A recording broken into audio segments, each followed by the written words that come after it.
આજના મુખ્ય સમાચારની શરૂઆત કરીએ તો ગુજરાતમાં એનડીઆરએફની 9 ટીમો કરાઈ તૈનાત। હવામાન વિભાગે કરેલી ભારેથી અતિભારે વરસાદને પગલે તંત્ર એલર્ટ થયું છે।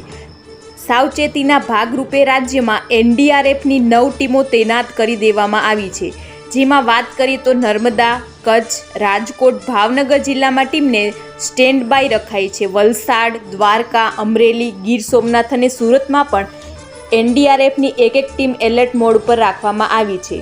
આજે ઉત્તર, મધ્ય અને દક્ષિણ ગુજરાતમાં ભારે વરસાદની આગાહી કરવામાં આવી છે। મિત્રો, બીજા મુખ્ય સમાચારની વાત કરીએ તો ચંદ્ર ફરતે કુંડાળું જોવા મળતા રમણીક વામજાએ કરી ભયાનક આગાહી। રમણીક વામજાએ આગાહી કરી છે કે આગામી 10 દિવસ સુધી ભારે વરસાદની આગાહી કરવામાં આવી છે। સમગ્ર સૌરાષ્ટ્રમાં ભારે વરસાદ પડવાની શક્યતા। ગાજવીજ સાથે મેઘરાજા ગુજરાતમાં ધડબડાટી બોલાવશે। ખગોળીય સ્થિતિને આધારે રમણીક વામજાએ આગાહી કરી છે કે આ સમયમાં વીછી કરડવાનું પ્રમાણ વધારે રહેશે તેવું અનુમાન લગાવવામાં આવ્યું છે અને આ વર્ષે મગફળી, અડદ, એરંડાનો પાક પણ સારો થશે। મિત્રો, બીજા મુખ્ય સમાચારની વાત કરીએ તો તમારા નામે 9થી વધુ સિમ કાર્ડ હશે તો થશે દંડ। કેન્દ્ર સરકાર દ્વારા ટેલિકોમ્યુનિકેશન એક્ટ 2023 લાગુ કરાયો છે।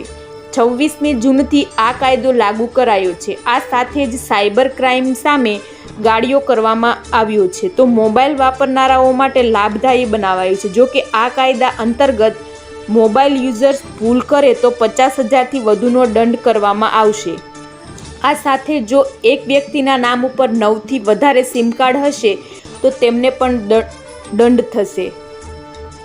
મિત્રો, બીજા સમાચારની વાત કરીએ તો સસ્તો થયો એલપીજી સિલિન્ડર। આજથી એલપીજી સિલિન્ડરના ભાવમાં ઘટાડો થયો છે। જો કે માત્ર કમર્શિયલ સિલિન્ડરના ભાવમાં 30 રૂપિયાથી લઈને 31 રૂપિયા સુધીનો ઘટાડો થયો છે।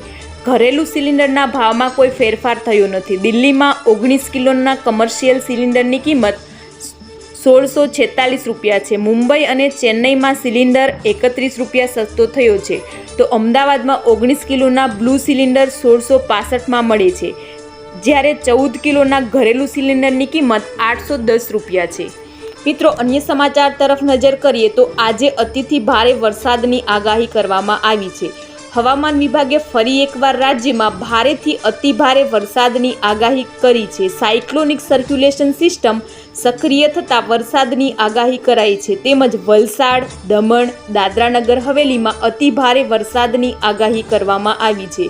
તેમાં બીજી બાજુ વાત કરીએ તો ભરૂચ, સુરત, ડાંગ, તાપી, નવસારી, રાજકોટ, જામનગર, પોરબંદર, જૂનાગઢ, દ્વારકામાં પણ ભારે વરસાદની આગાહી કરવામાં આવી છે। આ સાથે અમદાવાદમાં પણ ભારે વરસાદની આગાહી કરવામાં આવી છે। મિત્રો, અન્ય સમાચારની વાત કરીએ તો 3 નવા ફોજદારી કાયદાનો આજથી અમલ થશે। ધરખમ ફેરફાર સાથે આજથી નવા ફોજદારી કાયદા અમલમાં આવશે। બ્રિટિશ કાળના કાયદાઓનો અંત થશે। આઈપીસી સહિત 3 કાયદાની જગ્યાએ નવા 3 અમલી બનશે। 511ની જગ્યાએ 358 કલમો। ટ્રાયલ પૂરો થયાના 45 દિવસમાં ચુકાદો આવશે।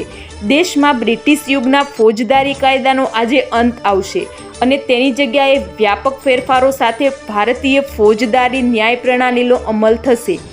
ભારતીય ન્યાય સંહિતા, ભારતીય નાગરિક સુરક્ષા સંહિતા અને ભારતીય સાક્ષીધારો અનુક્રમે બ્રિટિશ યુગના ભારતીય દંડ સંહિતા, ફોજદારી કાર્યવાહી સંહિતા અને ભારતીય પુરાવા ધારાઓનું સ્થાન લેશે।